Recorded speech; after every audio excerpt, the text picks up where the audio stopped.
వలన ఇవాళ తెలంగాణ రాజ్యాధికార పార్టీ ఆవిర్భావం తర్వాత మొదటిసారిగా మీ ముందుకు వచ్చాను.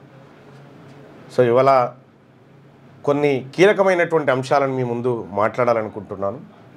మరి కాసేపట్లో వరంగల్లో రాష్ట్ర కార్యవర్గ సమావేశం ఉండబోతా ఉంది.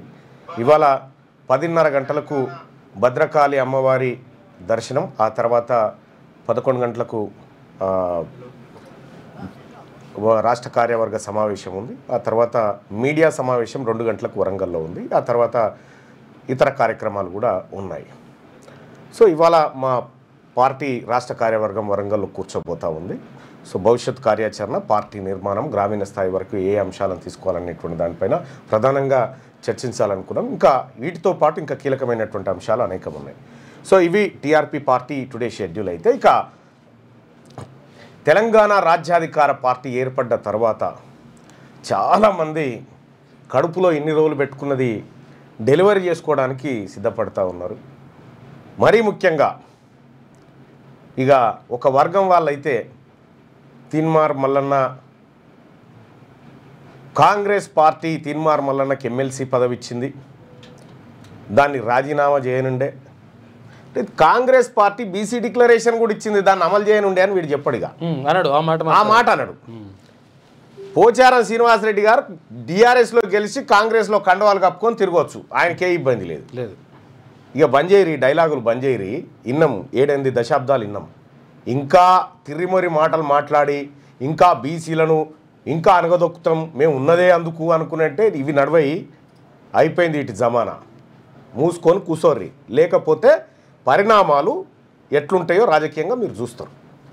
రెండో విషయం, నేను క్లియర్గా చెప్పిన తెలంగాణ రాజ్యాధికార పార్టీ ఎవరికీ వ్యతిరేకం కాదు, సమానమైన హక్కులు అందరికీ దక్కాలి. ఇంత స్పష్టతతో చెప్పినాం. సో అయినా తెలంగాణ అనే పదాన్ని టీఆర్ఎస్ పార్టీ నుంచి బీఆర్ఎస్గా మార్చిన సందర్భంలో తెలంగాణను గాలికి వదిలేసి తెలంగాణ ఆత్మగౌరవాన్ని గాలికి వదిలేసినటువంటి బీఆర్ఎస్ పార్టీ సహజంగా జీర్ణించుకుంటలేదు. ఈ తెలంగాణ అనే పదం మనం తీసేయగానే బీసీలు అందుకున్నారు కదా, మళ్ళెట్లా మనం తెలంగాణ రాష్ట్రంలో 1,02,000 మంది జనాభా ఉన్న రావులు వెలమలు 1,04,000 ఉన్నోనికే గింత ఆతృతుంటే 2.5 కోట్ల మంది ఉన్న బీసీల పరిస్థితి ఏంది?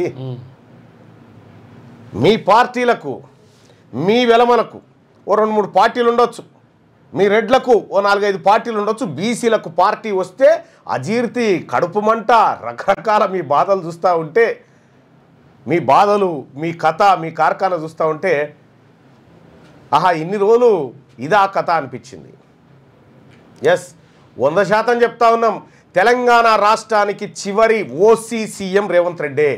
ఇక మీరు రాసి పెట్టుకొని అయ్యే ప్రసక్తే లేదు. వచ్చేది బీసీల రాజ్యమే. తెలంగాణ రాజ్యాధికారం ఈ బీసీ ప్రజల చేతుల్లోకి రాబోతా ఉంది తెలంగాణ రాజ్యాధికార పార్టీ తరఫున. ఇప్పటికే చాలామంది కొంతమంది బీసీ ఎమ్మెల్యేలు కూడా ఫోన్ చేసి ఇవాళ నిమ్మలం ఉందన్నా మాకు, ఇక మేము ఎవరిని గులాంగిరి చేయాల్సిన పని లేదు, ఇవాళ మాకు విలువ పెరుగుతూ ఉందన్న, మా పార్టీలను మమ్మల్ని గౌరవిస్తూ ఉన్నారు, రాగానే కూర్చో అంటారు అన్న. అదివరకేమో మా ముంగట కాలు మీద కాలు వేసుకొని వాళ్ళు కూర్చుంటే మేము సీట్లో పట్టుకొని కూర్చునేదన్నా. ఇప్పుడు ఆ పరిస్థితి లేదన్నా, ఉల్టా అయిపోయింది మొత్తం. మీరు పార్టీ అనౌన్స్ చేస్తేనే గిట్లుంది పరిస్థితి, మాకు లేని విలువలు పెరుగుతూ ఉన్నాయి వీళ్ళ దగ్గర అని చెప్తా ఉన్నారు. ఆ విలువలు తాత్కాలికమైన విలువలే, గుర్తుపెట్టుకోండి. ఆ విలువలు మిమ్మల్ని తడిబట్టతో గొంతు కోసే విలువలే తప్ప కొత్త విలువలేం కాదు. వాళ్ళు ఎప్పటికీ మనవులు కాదు, మీరు గుర్తుపెట్టుకోండి. అందుకే బీసీలు తెలంగాణ రాష్ట్రంలో ఉన్న 2.5 కోట్ల మంది బీసీల ఆత్మగౌరవ పతాకమే ఇది. మీ వ్యాపారం అభివృద్ధి కావాలని కోరుకుంటున్నారా? అయితే వెంటనే క్యూనస్ని సంప్రదించండి. Schools, colleges, banks, shops, office promotions, land promotions, political promotions, restaurant promotions, hospital promotions, పుట్టినరోజు వేడుకలు, శుభకార్యాలు, వ్యాపారాలు ఏవైనా, సందర్భం ఏదైనా ఇప్పుడే క్యూనస్ ద్వారా తెలియజేయండి.